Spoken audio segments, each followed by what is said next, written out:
Hi, this is David, and today I'm going to be talking about using group by and having in SQL. And group by and having go together, and they're used alongside aggregate functions in SQL. Now, this is an intermediate concept, so if you don't have any experience in SQL, you can go back and you can watch the series of videos I have for beginners. And then you also need to have an understanding of aggregate functions in SQL. So if you don't have any understanding of aggregate functions, you can also watch the video that I have on that topic. So group by and having are used with aggregate functions, and they have two different purposes. For group by, what you can do is you can essentially group by a column that is not aggregated. And we'll see an example of how we group by a column that is not aggregated. For having, that's very similar to the where clause that we have in SQL. Where is for filtering the results that you get from a query. Having is used for filtering the results specifically from aggregate functions. And whenever we have an aggregate function, if we want to perform any kind of filtering, we need to use the having statement. And we'll take a look at an example of when you can use that and how that's different from where. All right, let's go ahead and get started and look at some examples. All right, so we're going to be using the bike share trips in Austin table for today's lesson. So this is a table with a number of bike share trips from the Austin bike share program, and you can see there are a number of columns in here. The ones that are going to be important for us today are our bike type. We'll be looking at our start station name, and we'll also be looking at duration minutes. So if we take a look at this first query, we can see we have basically the same query we had before with our aggregate functions. These 5 rows are our aggregate functions, but I've added an additional column at the top here, which is bike type. Now, all of these aggregate functions, you can see they're in blue, and we are doing some sort of aggregate operation on a given column. But bike type is all by itself. It's not involved in any aggregate functions. But we see down here, below our from statement, before the end of our query, we have group by bike type. And so what's happening here is we are grouping by bike type, which means we're taking all of the distinct values for bike type. There are basically only 2 unique values for this column, electric and classic. Those are the only options for bikes in the bike share program. And we're performing all of our aggregate functions across each of the bike types. So we see for electric, we have a count star, which is really just a count of the number of trips. It's actually a count of the number of rows that have this particular bike type. For our sum duration, this is a sum just of the duration in minutes where our bike type is electric. And then, of course, our minimum duration, maximum duration, and our average duration. And we can see here our average duration is a little bit shorter for electric bike trips than for classic bike trips. So you can see how you might want to use group by along with aggregate functions to start to perform some analysis on your data and to draw conclusions based on your data. So now that we've talked a little bit about grouping by a particular column and using some of these aggregate functions, let's make things a little more interesting, and we can learn about having. So here we have a query that's a little bit different. We are going to be grouping by the start station name in this query, and there's a start station and an end station for every bike trip. So we have, of course, our same aggregate functions that we saw before, our count of trips, sum, min, max, average, but our group by is going to be done with the start station name. I've also added a where clause in here so you can see the difference between where and having and how those operate.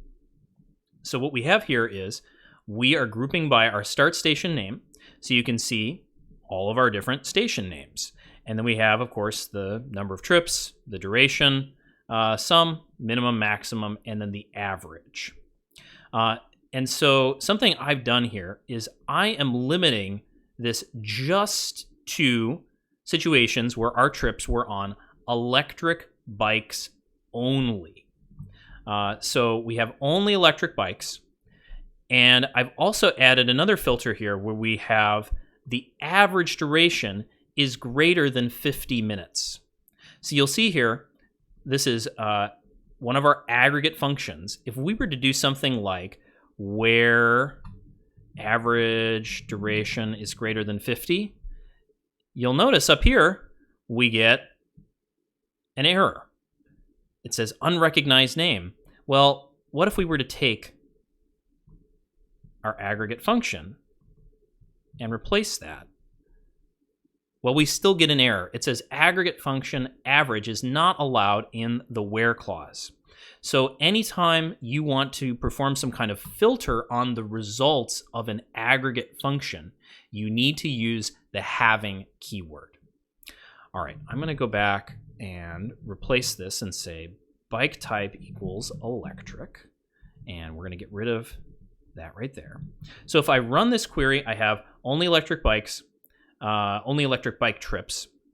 We're grouping by our start station name. We have only the rows, only the stations where the average duration is at least 50 minutes. And then I've also ordered our list, so we have our longest average duration station for electric bike trips only at the top. And you see that the average here is 319 minutes for the East 5th Shady Lane station.